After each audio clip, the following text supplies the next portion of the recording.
Buenas noches, bienvenidos una vez más a La Voz Pública. El tema de hoy es las juntas de resolución de disputas en el Perú, para lo cual tenemos como invitado al doctor Ahmed Manyari, quien es abogado, árbitro y adjudicador, y quien esta noche nos va a compartir sus experiencias respecto a esta nueva forma de solución de disputas.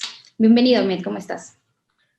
Muchas gracias, Karen. Muchas gracias, en primer lugar, por la invitación. Gracias a CAE por la invitación, a Jorge también por la invitación. Estoy muy contento de estar con ustedes en un día también retador, porque es domingo, pero es un día importante para todos nosotros. Atento entonces a lo que tú nos indiques, Karen. Genial, muchas gracias. Bueno, gracias por haber aceptado la invitación, antes que nada. Bien, como ya hemos comentado, el tema de hoy son las juntas de resolución de disputas y sabemos que el público que nos está viendo tiene nociones acerca de arbitraje y JRD. Pero quisiera que por favor nos puedas transmitir qué son las juntas de resolución de disputas para aquellos que todavía no lo conocen. Sí, solo como un comentario preliminar, creo que cuando pensemos en juntas de resolución de disputas, yo lo primero que identifico son tres temas muy importantes, ¿no? Hay una tensión entre si es un mecanismo de gestión de proyectos o es un mecanismo de solución de controversias. Yo creo que es ambos. Tendería que es más lo primero. Ese es el primer elemento. Pero es un mecanismo totalmente distinto a los mecanismos que tenemos porque, y aquí viene el segundo elemento, el enfoque de este mecanismo está en que justamente la Junta, la JRD, acompaña a las partes, normalmente en proyectos complejos de largo aliento, como son los proyectos de construcción o de infraestructura, durante todo el proceso de ejecución o inclusive durante el proceso de diseño. Y definitivamente su intervención tenga un enfoque preventivo más que de decisor de controversias. Y el tercer elemento tiene que ver con la decisión de controversias. Y aquí es donde se complica el tema porque la JRD tiene múltiples facetas, múltiples dimensiones. Si yo quisiera poner un ejemplo, es una especie de alguien que actúa o un equipo que actúa como coach de las partes, en otro momento actúa como perito técnico, en otro momento actúa como médico. Y en el Perú, en el caso de contrato de obra pública, en el caso de las JRDs que todos conocemos, yo diría como árbitro abogado también. Y esas son las dimensiones que probablemente podríamos explorar, ¿no? Gracias. Bueno, ahora que nos has mencionado que es una forma de solución de conflictos, y que se está implementando en el Perú, ¿podrías, por favor, comentarnos en por qué se comenzó a aplicar? Porque veníamos aplicando la conciliación, el arbitraje, y esto aparentemente es una figura nueva. ¿Cómo es que se decide implementarlo también en el Perú? Sí, yo creo que hay varias aristas, varias fuentes de esta decisión. La primera tiene que ver con el hecho de la experiencia propia de los dispute board en el mundo, ¿no? Y los dispute board en el mundo lo existe recientemente, en realidad, no pasará de 5 décadas frente a otro tipo de procedimientos. Y lo que ha demostrado este mecanismo en el mundo es su eficiencia, ¿no? Hay estudios, hay data que más o menos identifica que hay un 95% de efectividad en la prevención de las disputas. Es decir, controversias que probablemente pueden llegar a arbitraje o que pueden generar algún tipo de reclamo durante la ejecución de un proyecto, se reducen hasta en un 95%. Hay otros datos también importantes, ¿no? Es cuál es el porcentaje, por ejemplo, de decisiones de estos dispute board cuando ejercen un rol que se llama propiamente el de decisión, ¿cuántos de estos llegan a arbitraje? Y el porcentaje es bajísimo en el mundo, es de 6%. Pero aquí hago una advertencia. Definitivamente, para que eso suceda, hay determinadas características en el dispute board. Y el dispute board es, como alguna vez probablemente si nos va a tocar analizar, es un proceso en evolución. Surgió primero como un esfuerzo para tener a especialistas técnicos externos en proyectos complejos para que emitan opiniones. así fueron surgiendo los modelos. Y se mostró eficiencia en ese proceso, y lo que se fue generando es distintos modelos, FIDI, KICC, etcétera, etcétera, en donde se fue generando distintos niveles de compromiso de estos dispute board con su opinión, hasta que en algún momento a alguien se le ocurrió decir que en algunos casos esta opinión va a ser vinculante. Y ahí pasamos a una segunda fase. Esa es la primera beta. La primera beta yo diría que tiene que ver propiamente con la experiencia de los dispute board en el mundo. Y yo diría una segunda beta también que tiene que ver con la experiencia peruana en proyectos de infraestructura. Yo creo que lo que estamos haciendo en el Perú es algo bastante nuevo en términos de infraestructura con inversión sobre todo pública, y lo que estamos intentando hacer es integrar este tipo de experiencias para mejorar la calidad de los proyectos. Y venimos de una experiencia exitosa de uso de Dispute Board para lograr de las mejores infraestructuras deportivas en el mundo, que es la experiencia de Panamericanos. Fue clave el rol de los Dispute Board en Panamericanos para lograr justamente que estos proyectos, esta infraestructura bonita y compleja que tenemos, que varios de nosotros hemos tenido la oportunidad de conocer, visitar, esté a tiempo y tenga la calidad que tiene. Yo diría que esas son las dos betas, por lo menos para empezar. Ya, genial. Hablaste de que tenía ciertas características que la hacían especial. ¿Podrías mencionarnos cuáles son esas características? Sí, yo creo que antes de identificar cuáles son esas características, a mí me gusta usar algunas veces historias, sobre todo cuando enseño, cuando estoy. Hay una historia que a mí me gusta mucho, un poco para ejemplificar la fuerza de lo que estamos conversando. Es el cuento del gato de Asram. Espero haber mencionado bien lo que se refiere a Asram. Es un cuento que está en un libro de Anthony de Melo, recomendado para todos, las historias y las ideas que trae Anthony Melo.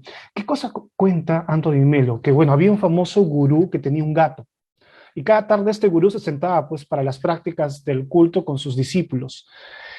Y siempre estaba allí el gato de las Ram. El Ram es este lugar de meditación, distrayendo a todos los fieles, a todos los seguidores de este gurú. Un día el gurú decidió ordenar a sus discípulos que ataran al gato durante el culto de la tarde. Y lo que se fue generando es una práctica de eso. Mucho después, incluso de haber muerto el gurú, el discípulo que sucedió al gurú tomó la sabia decisión, claro, de seguir atando el gato durante el culto. Bueno, cuando murió el gato, lo que hicieron es, razonablemente, trajeron otro gato a la Ram para poder atarlo durante el culto vespertino. Bueno, se cuenta que siglos más tarde, los discípulos del gurú escribieron doctos tratados acerca del importante papel que desempeña el gato en la realización de un culto como es debido. Y hay que tener cuidado con eso, con el gato del Asram, porque la experiencia del dispute board de la JRD surge de manera práctica, de manera espontánea, para atender necesidades concretas. Con el tiempo, lo que está pasando en el mundo y en el Perú también es que lo estamos convirtiendo en contrato, y en el Perú además hemos dado un paso exorbitante, lo hemos convertido en ley, lo hemos convertido en obligatorio. Y lo que va a pasar es algo equivalente a lo que surgió hace 20, casi 25 años, cuando el arbitraje se convirtió obligatorio en contratación pública. Generó una experiencia que no existe en ninguna parte del mundo. De hecho, somos conocidos por tener una experiencia de arbitraje interesante, robusta, con muchos retos, con muchos problemas. Algo así sucede con la JRD. Y yo diría que hay que cuidar las tres funciones que están en la ley, en el reglamento y en la directiva del OCE, que es una directiva bastante buena, la directiva 012-2019, que son la función preventiva, la función consultiva y la función decisora. Y yo creo que el elemento sui generis de lo peruano es, uno, que se ha convertido en algo obligatorio, Y al convertirse en obligatorio, lo hemos introducido en nuestro ordenamiento como un elemento que va a empezar a competir con nuestro sistema. Y hay preguntas que están abiertas, ¿no? Es cuáles son los criterios que aplican, cómo integramos nuestro modelo de dispute board, porque creo que el dispute board es la JRD es un tipo de dispute board. Y respecto también de algunos otros estándares, por ejemplo, ¿ejerce función jurisdiccional? No, sí. Si no ejerce, tiene las mismas prerrogativas y protecciones que, por ejemplo, lo tiene un árbitro. Es el otro elemento que es algo sui generis, es que existe un centro de arbitraje de manera obligatoria que administra la JRD. Pues bien, esto no existe en ninguna parte del mundo. Hay una experiencia, creo que en Panamá, que recién se estaba pensando, pero en ninguna parte del mundo se ha convertido en obligatorio. Y esto genera la necesidad de pensar cómo vamos articulando nuestra propia experiencia. Probablemente algo de esto podríamos también seguir conversando. Bien, ahora nos has hablado acerca de las ventajas y las bondades de la JRD. Durante su aplicación en el Perú, ¿tú ves que podría existir algún tipo de desventaja, algún tipo de riesgo? Sí, yo creo que yo creo que es una buena pregunta. Yo creo que hay, a ver, si quisiera colocar de modo, identificar el elemento, volvería a la invitación, al aprendizaje del cuento del gato de la rana. ¿Qué es lo que sucede? Lo que necesitamos es meditar, es decir, generar eficiencia en los proyectos en donde estamos. No necesitamos protocolizar cómo atar al gato. Y lo que está pasando es que tendemos más bien a protocolizar cómo debemos atar al gato y en qué momento y cuál es la doctrina vinculada a eso. Cuando lo relevante, y por eso para mí está en el enfoque, la JRD debe verse más que como un mecanismo de solución de controversias, como un mecanismo de gestión de proyecto. Esto es un cambio radical, esto es un enfoque importante porque te cambia la mirada. Una cosa es pedir que la JRD, por ejemplo, esté solo para solucionar controversias, cuando lo relevante de la JRD, como cualquier dispute board, es que esté acompañando a las partes durante todo el proyecto desde el inicio, a lo que a veces no está sucediendo. El otro elemento vinculado a lo que estoy diciendo tiene que ver con el arbitralizar la JRD, y no, la JRD tiene múltiples facetas, múltiples dimensiones. La última, yo diría el último recurso, la que debería ser, es más, la que con la data que he mencionado, la del 6% del dispute board en buenas prácticas internacionales, es recién cuando la JRD emite decisión. Y lo que tenemos en este momento en el Perú, yo tengo registro de algunas experiencias, creo que son 20, más o menos 20 las experiencias que tenemos hasta este momento, es que el enfoque está en el ejercicio de la función decisora.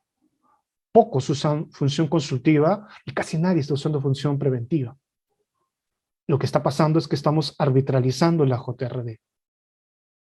Y por otro lado, lo que está pasando es que la naturaleza de la JRD es eminentemente técnica. Pero claro, decía que la experiencia de la JRD en el Perú es particular porque lo hemos integrado a los proyectos de obra pública. Y lo que sucede en obra pública, tú eres una experta, Karen, y sabes bien que en obra pública, para gestionar, para analizar el día a día de la obra pública, tú necesitas al lado al ingeniero especialista en tal, al gestor del proyecto y al abogado, porque es bastante reglamentarista el ejercicio que tenemos de nuestra práctica. Y es así, y hay razones para que sea así, y tiene pros y contras que sea así. Pero eso genera el reto a la experiencia de la JRD, porque normalmente un distribuidor tiende a que la gestión de lo que hace tienda al enfoque técnico, a tratar los temas técnicos. Pero en el caso de la experiencia del JRD en el Perú, necesitamos tocar temas técnicos entretejidos de temas legales, contractuales y procedimentales. Y eso genera un reto. Hay que evitar, sí, pues, la abogadización de eso, pero también el tecnicismo vinculado a ese tipo de experiencias. Yo diría que entre esos dos elementos hay que nadar. Y requerimos mucho aprendizaje, ¿no? Bien. Nos hablaste acerca de que había ciertos mecanismos informales en la JRD, ¿no? Las debilidades que esta tiene. ¿Cuáles serían tus ideas para poder contribuir a la mejora de la implementación de la JRD en el sector construcción en el Perú? Sí, yo creo que justamente por ser un mecanismo de gestión de proyecto antes que un mecanismo de solución de controversias, o más bien, yo diría, al ser un mecanismo de gestión de proyecto que repercute en la calidad de la ejecución, esta experiencia se convierte en un excelente mecanismo alternativo de solución de controversias, porque nos adelantamos a incluso el surgimiento de la controversia. Y claro, bajo esa lógica, lo que tienen las buenas prácticas a nivel internacional del ejercicio de los dispute board es darle peso a estos mecanismos informales.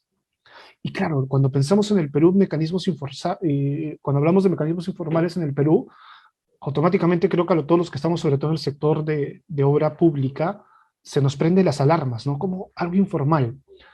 Pero, ojo, veamos lo informal desde el lado positivo, porque, a ver, muchas veces lo determinante en la solución de controversias personales, para empezar, y también institucionales, se encuentra en realidad en el tratamiento de mecanismos inconscientes. Diversas investigaciones, o sea, desde la psicología conductual, por ejemplo, respecto de lo que es la gestión de la justicia, resaltan la importancia de estos fenómenos. Es muy importante para solucionar un conflicto tener en cuenta los intereses, las motivaciones individuales e institucionales. Por ejemplo, la tensión que existe entre el residente y el jefe de supervisión, que es un elemento clave para el éxito de un proyecto. También las relaciones interpersonales entre otros actores, las percepciones, los sesgos, la gestión organizacional de la información. Estos elementos hacen referencia a no a elementos procedimentales, sino a una dinámica que va más allá de lo formal, en donde realmente está la fuerza para garantizar la calidad o el cambio de mentalidad o la buena gestión de un proyecto. Y aquí viene justamente la experiencia fuerte del dispute board. ¿Por qué? Porque un buen dispute board con experiencia, que tiene varios años de experiencia en proyecto, que tiene varios años de experiencia en gestión, que además tiene habilidades blandas, logra identificar justamente esos mecanismos. Y por su experiencia, logra identificar, incluso antes de que aparezca el problema, por dónde va a venir el problema de acá a un año. Y lo trae a la mesa. Y si no lo trae a la mesa, hace preguntas a las partes, claves, preguntas importantes. Estamos aquí hablando de la función preventiva, no de la función decisora, no de la función consultiva. No, la idea es que la JRD sea, identifique de manera empática, propositiva, dónde están los probables problemas y haga las preguntas claves con la fuerza además que tiene el hecho de que las partes los han elegido a ellos de un modo que es totalmente distinto a los otros tipos de mecanismos de solución de controversias. Algo de eso probablemente vamos a hablar, porque lo que termina sucediendo es que se elige justamente a tu coach, a tu médico de cabecera, al padre de familia, a tu confesor de algún modo, en quien tienes confianza y a quien vas a escuchar cuando te haga una pregunta o te haga una recomendación.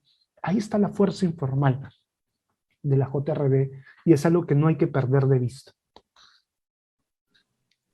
Bien, has llegado al punto de la designación de los adjudicadores, la importancia que tiene esta etapa y el decidir quién va a ser el adjudicador. Entonces, por favor, coméntanos si este procedimiento es parecido o igual al que se da en arbitraje, o de ser diferente, ¿cuáles son esas diferencias? Sí, parto de las buenas prácticas internacionales del modelo. Son radicalmente distintas a cualquier mecanismo de solución de controversias.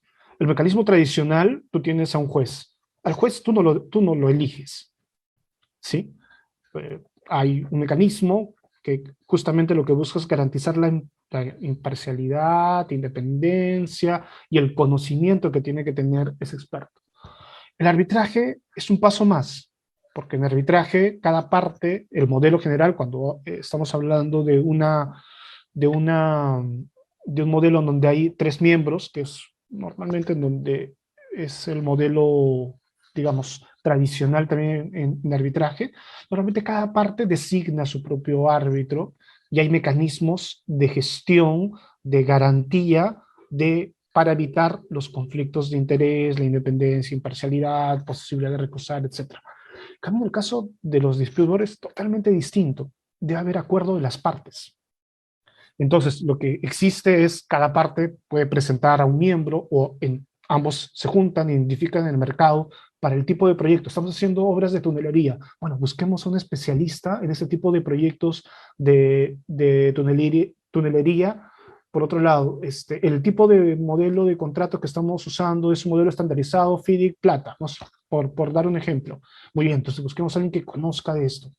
Ya, puede ser que no encontremos que los tres miembros todos tengan el mismo perfil, pero puede ser que el perfil que identificamos como necesario lo vayamos complementando. Y normalmente, a diferencia de lo que sucede en arbitraje, los perfiles son muy exigentes, porque se requieren personas que normalmente tienen que tener experiencia en campo de varios años, experiencia de gestión de proyecto, experiencia en los temas técnicos del tipo de proyecto, porque van a resolver temas técnicos principalmente, tienen que tener habilidades blandas. Y lo que normalmente sucede es que tú puedes encontrar a un excelente profesor en algo, pero no tiene experiencia práctica. O puedes encontrar a alguien que tiene mucha experiencia práctica, pero no tiene dificultades para comunicar y para sistematizar sus ideas. Es un buen gestor de proyecto, pero no necesariamente alguien que puede ver más allá de lo que el proyecto ofrece. O puede ser que, sí, pues también se tenga alguien que tenga todo eso, pero no tenga habilidades blandas. Tampoco sirve para un distribuidor, para un miembro de JRD, porque hacía referencia justamente a que el valor está en cómo genera compromisos con las partes en la gestión del proyecto. Y por eso es que lo que termina sucediendo es que cuando se elige, existe, por ejemplo, como buena práctica, la posibilidad de que se hagan entrevistas conjuntas, definitivamente, en donde los adjudicadores, los que quieren ser parte de este mecanismo, comunican cualquier situación de conflicto de interés. Y en mi experiencia y de lo que conozco y de lo que he investigado, normalmente las entrevistas son muy incisivas, porque se les pregunta con un estándar incluso mucho más alto que a un árbitro. Porque para, para, para un árbitro su estándar es aquello que debe ser declarado. Aquí no. Aquí te pueden preguntar elementos que incluso no deberías haber declarado, pero que si te preguntan los tienes que responder. Te pueden hacer una entrevista con una serie de preguntas vinculadas a conflictos, relaciones, conocimiento, experiencia, cómo decidiste en tal situación, cómo decidirías en tal otra, algo que a un árbitro no se le va a preguntar. Pero aquí viene la otra parte distinta, radicalmente distinta también frente a un árbitro. Y es que, si bien la primera etapa de investigación de los perfiles puede ser y creo que debería ser muy exigente, tan exigente que pocos pasarían la prueba, a la hora de elegir, las partes eligen aquel que les genera confianza. Y la generación de confianza es un elemento que va más allá de elementos objetivos, porque puede ser que le genere confianza a alguien que incluso objetivamente tiene algún elemento de conflicto de interés, pero puede ser que ese perfil, y por como se le conoce en el mercado, es alguien que, si bien objetivamente tiene una situación de conflicto de interés, subjetivamente en el mercado es alguien que actúa de manera imparcial e independiente. Y si es que ambas partes tienen la confianza en elegirlo, pues ambas partes lo eligen. De hecho, en Panamericanos lo que pasó fue que, o en reconstrucción con cambios, por ejemplo, es que el estándar era que las partes se tenían que poner de acuerdo respecto de los tres, ni siquiera de los dos primeros, sino de los tres. De hecho, lo que es el estándar fue en ese sentido, uno en donde había que tener un perfil bastante exhaustivo de lo que se necesitaba, pero a la hora de la decisión era, sí, pues había muchos elementos subjetivos en la decisión basados en la confianza que generaban cada uno de sus miembros. Y ahí está el elemento que genera una distorsión de la manera como enfocamos las controversias. Porque nuestra manera de ver normalmente es de arbitraje, cuando se trata de obra pública.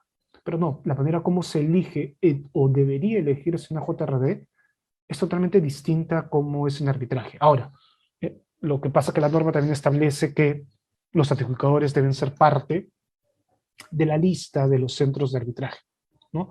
Ahí hay un reto porque a veces sí, pues hay perfil, no necesariamente se tiene a todos los perfiles.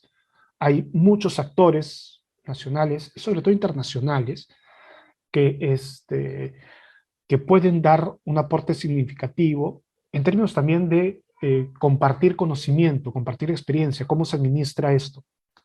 Y ahí hay un reto que hay que seguir pensando, hay que seguir mejorando, ¿no? Bien, ya hemos entrado al campo de las diferencias entre el arbitraje y la JRD. Siguiendo en esa línea, ¿podrías comentarnos si es que existen diferencias en cuanto a los estándares de prueba y la motivación? Sí, es la verdad que una pregunta retadora. Ya, para empezar, voy a generar paréntesis respecto de a, a qué nivel estamos hablando. Yo comentaba que la JRD actúa en algunos momentos como coach, en otros momentos como médico, en otros momentos sí, pues como árbitro. Y concretamente yo hacía referencia que en mi visión hay tres funciones en nuestra legislación y en la directiva. La función preventiva, la función consultiva y la función decisora. En la función preventiva y en la función consultiva, yo diría que el estándar es, la verdad, que el de la razonabilidad, así de abierto. No existe un criterio de debida motivación, de estándar de prueba, o no debería haberlo, porque el enfoque está más bien en prevenir la controversia. Y en la función consultiva, la recomendación, la opinión no vinculante, es eso, es una opinión. Debe tener cierta razonabilidad, pero puede ser dos hojas la opinión, o puede ser una hoja, o puede ser un correo electrónico, o puede ser un comentario inclusive en una de las reuniones. Y bien, esa es una opinión no vinculante. En cambio, cuando ejercemos función decisora, ya un poco el nivel de formalidad pasa de la informalidad a un nivel de formalidad. De hecho, en la lógica, por ejemplo, en la terminología ICC de los dispute board del reglamento, se habla de asistencia informal para hablar de la función consultiva y sumisión formal cuando se habla del momento en el cual se le pide al adjudicador o al equipo de adjudicadores eh, eh, elegir una decisión. Y aquí el estándar no es el de arbitraje, no es el del Poder Judicial. No aplica los estándares de garantía, debido procedimiento.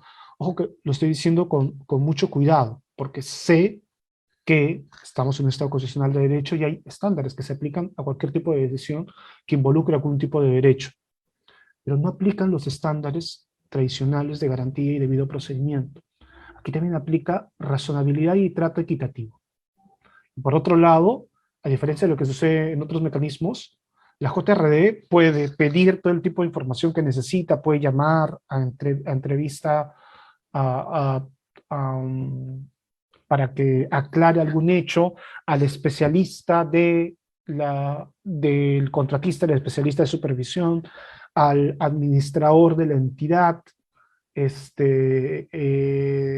fin, puede invitar justamente con el ánimo de conocer de qué trata el proyecto y de qué trata la controversia. Y en función de eso, decidir. Ojo que, de algún modo, la razonabilidad y el trato equitativo no es respecto solo de la decisión, porque normalmente la decisión está atada a todo lo que ha hecho la JRD durante el tiempo. Entonces, va a haber casos en donde una controversia, por ejemplo, liberación de un frente, lo que debe haber pasado, lo que debería pasar es, si ese elemento es una situación complicada, por función preventiva, la JRD el primer mes debió haberlo identificado conjuntamente con las partes, cuando ni siquiera existía un pedido de decisión.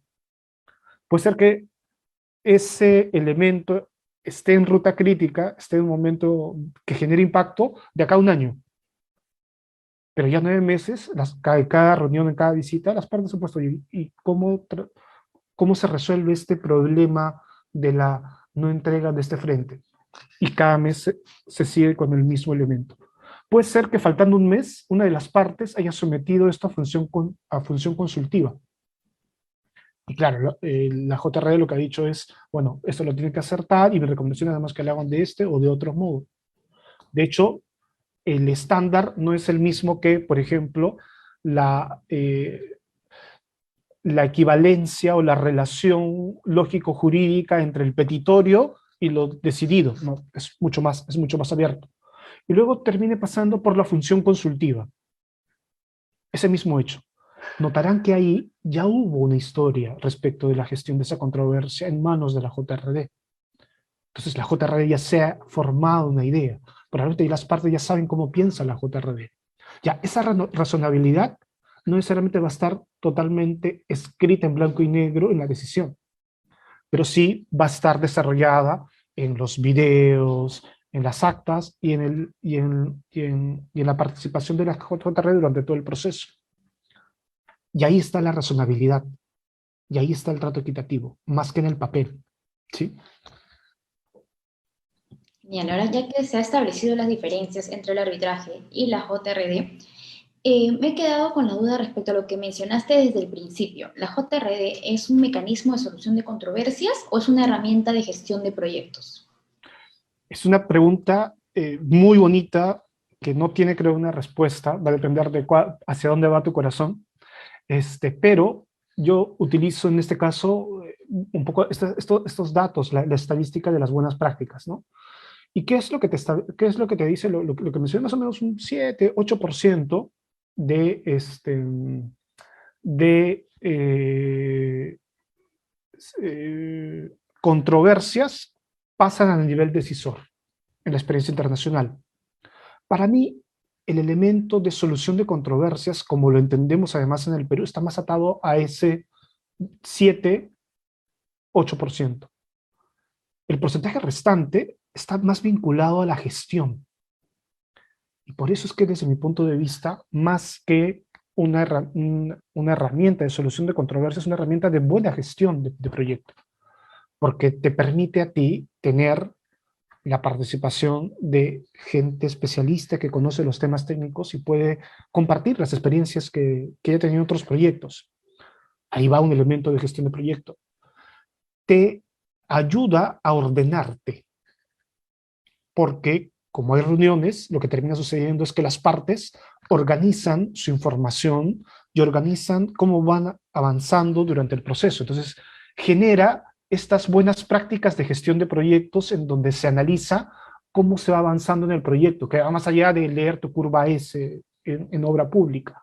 No, va más allá de identificar dónde están tus retos para seguir avanzando, dónde están tus problemas.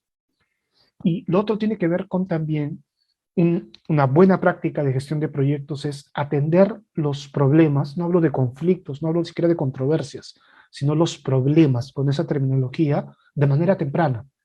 Porque en un proyecto además complejo hay problemas, hay miles de problemas, hay hasta millones de problemas cuando son proyectos de varios años, con miles de personas, con millones en recursos. Hay realmente algunos millones de problemas.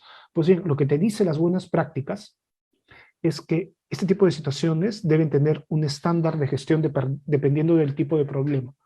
Lo que hace una JRD es bien planteada, bien articulada, con experiencia, es coadyuvar a la gestión del proyecto antes que la solución de controversias.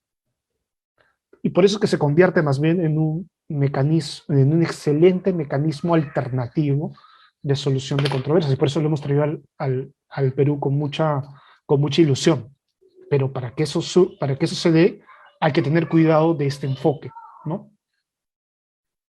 Bien, de lo que has señalado, ¿nos podrías decir si la JRD tiene algún tipo de vinculación con los contratos colaborativos? Mira, es una buena pregunta porque creo que todo está interrelacionado. A ver, yo creo que usamos mucho en el Perú la terminología de contratos colaborativos por los NEC, alguna otra versión, se dice que son contratos colaborativos, pero yo prefiero usarlo más bien como este, como proyectos con un enfoque colaborativo, que va más allá de los contratos, ¿sí? Pero hay algunos criterios vinculados a este tipo de enfoque, el enfoque colaborativo. Para empezar, debe haber un presupuesto, debe haber una adecuada asignación de riesgos e incentivos para que las partes cumplan. Entonces, el primer elemento es que cada uno de los que participan en un proyecto, el propietario, la entidad en este caso, el supervisor, el contratista, se le debe haber asignado a cada uno el riesgo que razonablemente le corresponde asumir, porque además tiene un beneficio económico y si es que ahí existe un riesgo de perjuicio económico, existe algún tipo de compensación económica por la gestión de ese riesgo. Ese es un criterio básico de gestión bajo un enfoque colaborativo. El segundo elemento es que del enfoque colaborativo, desde mi punto de vista, muy importante, es que las partes deben actuar con este eslogan puesto en la mente y en el corazón. Está prohibido decir no es mi responsabilidad, sino más allá de obligaciones contractuales o legales, es mi responsabilidad. Hay un frente donde hay un problema, es mi responsabilidad. Y eso lo dice la entidad, el supervisor y el contratista. Hay un problema social, todos dicen es mi responsabilidad. Ese es el criterio del enfoque colaborativo. Y lo otro tiene que ver con una atención temprana de los problemas. Pues bien, la JRD articula muy bien con este enfoque y de algún modo genera incentivos para. ¿Por qué? Para empezar, la JRD es gente experta, conoce cuando en un proyecto hay una correcta asignación de los riesgos. Y si es que hay una distorsión en el contrato, lo que normalmente tiende a ver es identificar esa distorsión de una correcta asignación de los riesgos, pero lo ve con ojos de su experiencia, en donde, por ejemplo, dice, a ver, por, por alguna razón, en una ejecución de obras para construcción, se le ha asignado el riesgo de cambio de diseño al contratista. Ya, no suena lógico, pero les digo que en mi experiencia ya he encontrado contratos donde en las materias de riesgos se le había asignado al contratista este riesgo. ¿Cómo lo vería un miembro de la JRD? Esa asignación de riesgos es no razonable, antinatural, pero está puesto en el contrato. Si está puesto en el contrato, yo voy a leer esa asignación de riesgos, si bien tal como está el contrato, pero con una mirada que va más allá del texto. Entonces, ahí lo que se genera es un reequilibrio de la asignación de riesgos que tienen las partes.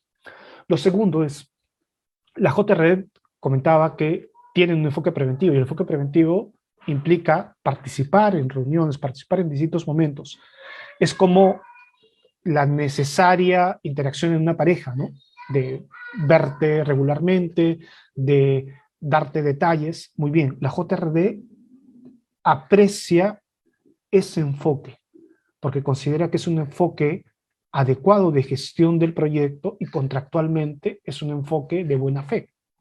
Entonces lo que termina pasando es que se generan incentivos para que las partes, si no están acostumbrados a comportarse de este modo, comiencen a comportarse bajo el eslogan de también es mi responsabilidad, porque la JRD debería preguntar al problema que mencioné.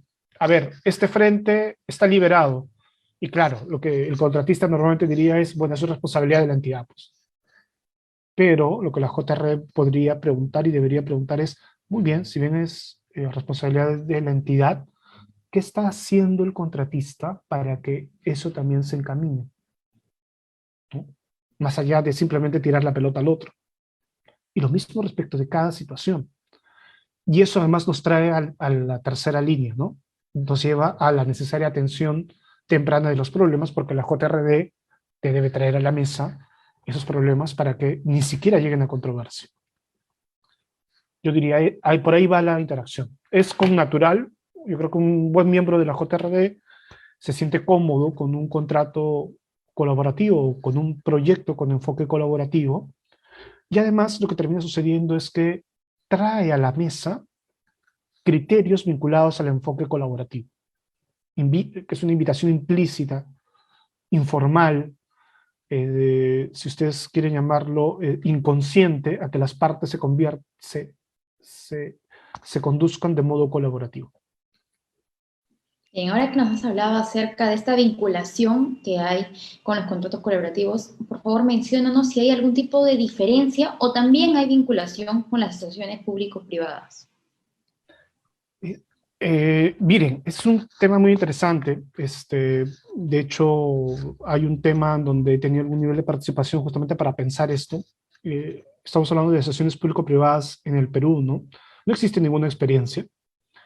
La norma que introduce las JRD respecto de las asociaciones público-privadas, tanto la ley como el reglamento, lo que hacen es dejar abierto a que, por ejemplo, sea administrado a través de un centro o sean las partes las que utilicen otras figuras de JR, finalmente de dispute board, porque desde mi punto de vista estamos hablando de lo mismo. Entonces, sí hay diferencias, porque para empezar no es obligatorio, cosa que en el caso de contrato de obra pública, bajo ciertas consideraciones, que más allá de los detalles técnicos que pueden variar, además de los criterios de montos, etcétera, 5 millones, 20 millones, 40, lo que fuera, no existe una obligatoriedad, solo existe una invitación.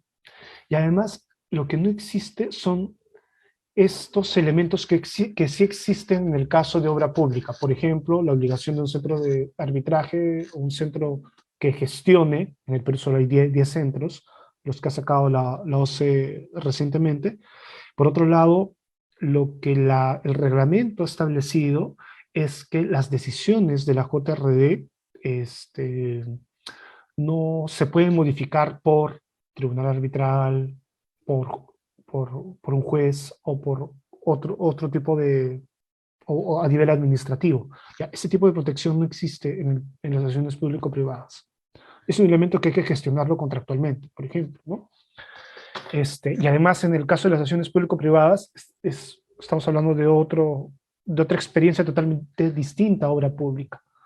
Porque en las acciones público-privadas estamos hablando de la JRD, de la relación que existe entre concedente y concesionario, en donde normalmente el concesionario es el que ejecuta, diseña, ejecuta, plantea y además luego opera, ¿no? Entonces estamos hablando en realidad de la gestión que existe de la relación, de las probables controversias entre el concedente y concesionario, y aquí entra a tallar muchos elementos, riesgos totalmente distintos a los contratos de obra pública. Requieren definitivamente otro tipo de expertise, otro tipo de perfil de adjudicadores, ¿no? Es distinto, en resumen. Bien, ahora, hemos visto la función de los adjudicadores, hemos visto qué es la JRD, las vinculaciones, las diferencias. Ahora, por favor, coméntanos cuál sería el rol que ejerce el abogado como adjudicador y también como abogado, claro, como abogado de parte dentro de una junta de resolución de disputas. Sí, aquí parte justamente de lo que comentaba hace un momento, que es, tenemos una experiencia sui generis, porque, claro, normalmente a nivel internacional los expertos en dispute board son en su mayoría ingenieros. Y normalmente la mayor parte de las controversias o la mayor parte de los temas son temas técnicos o de gestión de proyectos. Ahora, en todo tipo de proyecto, los temas inclusive más técnicos tienen implicaciones contractuales o legales. Pero en el caso del Perú, estamos en una simbiosis un poco extraña entre lo legal y lo técnico, porque todo tiene que ver con lo legal y lo técnico en el caso de la obra pública en el Perú. Por eso, sabiamente, la elección del legislador es que en la JRD debe haber de manera, si bien la mayor parte de los miembros debe ser un especialista en gestión, un ingeniero, o un especialista en temas técnicos, no necesariamente ingeniero, puede ser arquitecto, etc. Sí debe haber un abogado, justamente para tener el cuidado de esta integración con los estándares muy vinculados a lo legal que tiene la ejecución de una obra pública. Y el rol del abogado está ahí. El riesgo es, sí, abogadizar, arbitralizar la JRD. Ese es el gran riesgo que tenemos los abogados. Porque los abogados somos aquellos que justamente vamos en contra de la experiencia del gato de la RAM. Somos los primeros que convertimos en doctrina, ley, jurisprudencia, el cómo atar el gato. Si el gato tiene que ser de este color o de otro. Si en qué momento se tiene que atar al gato, cómo se tiene que motivar un adecuado atado del gato. Somos los primeros en hacer eso y distorsionamos la inspiración, la fuerza que tiene este mecanismo. Es el cuidado que hay que tener los abogados cuando estamos presentes al uso de este mecanismo. Y yo diría que para elegir además a un adjudicador abogado, debe pasar, por ejemplo, un filtro, porque para mí es un filtro clave. Debe preguntársele cuántas horas de uso de EPP tienen, de equipos de protección personal, lo que significa que es un abogado que ha pisado obra, ¿no? Claro, sí es que el estándar es, no, mira, sí, es un abogado que conoce de controversia. O sea, yo creo que puede haber árbitros que conocen mucho de controversia que pueden ser excelentes miembros. Pero si quieren elevar un poco el estándar, mi recomendación sería esto, preguntarle cuántas horas de uso de PP tiene, que es un elemento tangible de qué tanto conocimiento tiene ese adjudicador de la obra en el día a día. Y lo otro tiene que ver, claro, ¿y qué hacemos las partes perdón, qué hacemos los abogados frente a la JRD? ¿Somos los que debemos representar? Yo creo que no, hay que tener cuidado. Yo creo que lo que debe existir es un equipo liderado por alguien que tiene experiencia de gestión y que sea un técnico. Pero el abogado sí tiene un rol importantísimo, porque es el que puede acompañar al equipo, puede liderar en ese sentido de algún modo el equipo, a que estas buenas prácticas se hagan de modo adecuado. Entonces, yo de hecho en los cursos donde he tenido la oportunidad de enseñar, doy algunas recomendaciones de cómo el abogado debe intervenir, ¿no? Para empezar, no debe intervenir directamente en las reuniones, en las visitas de obra, en algunos casos cuando se ejerce función consultiva, pero sí lo que puede hacer es entrenar al equipo, hacer experiencias de simulación con el equipo, de cómo participar frente a la JRD, porque hay ingenieros, hay muchísimos ingenieros con experiencia que tienen controversias, hay otros que no. Lo que hay que hacer es, desde mi experiencia, algo que me ha servido a mí es hacer simulaciones sabiendo que quien va a liderar todo van a ser los técnicos y lo hacen estupendamente bien y a veces mucho mejor en términos de gestión de controversia que lo hace un abogado. Porque aquí viene el otro elemento. La JRD es alguien que te acompaña. Y normalmente los abogados, cuando participamos de una controversia, tenemos un conocimiento limitado de lo que es el proyecto, el contenido del expediente técnico, el contenido de los alcances técnicos. Y cuando viene una pregunta, realmente, una pregunta técnica, una pregunta realmente compleja, como las que genera la JRD, normalmente nos desarmamos. A mí me ha pasado, lo digo con conocimiento de causa. Entonces, sí, pues hay que tener cuidado de quién tiene que representar a las partes.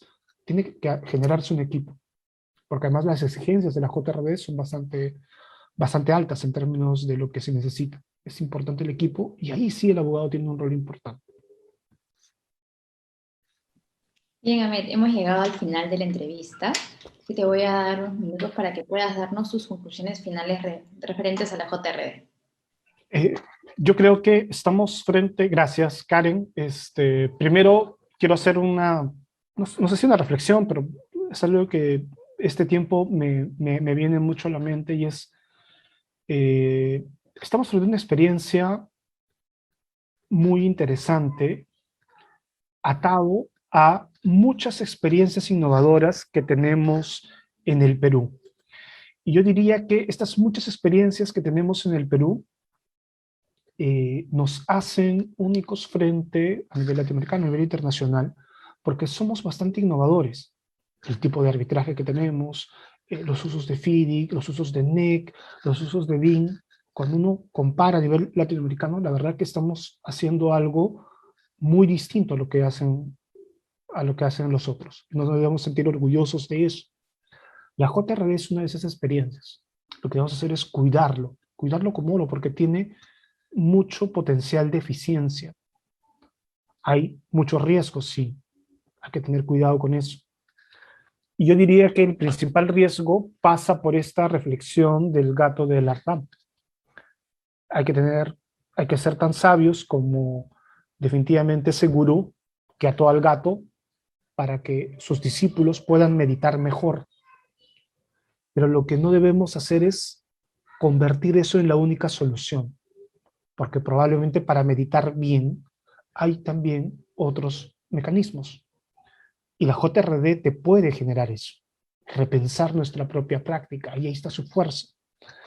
Eh, Hay que tener cuidado de no arbitrarizar este tipo de experiencias, no abogadizar ese tipo de experiencias, y sobre todo de darle el peso que corresponde.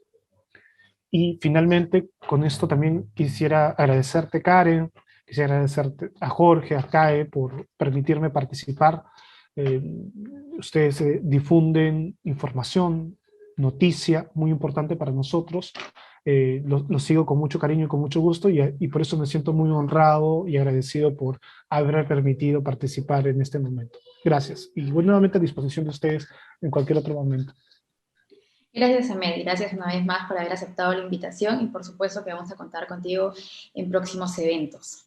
Y esperamos que al público le haya resultado interesante la entrevista de hoy. Nos vemos la próxima semana. Chao.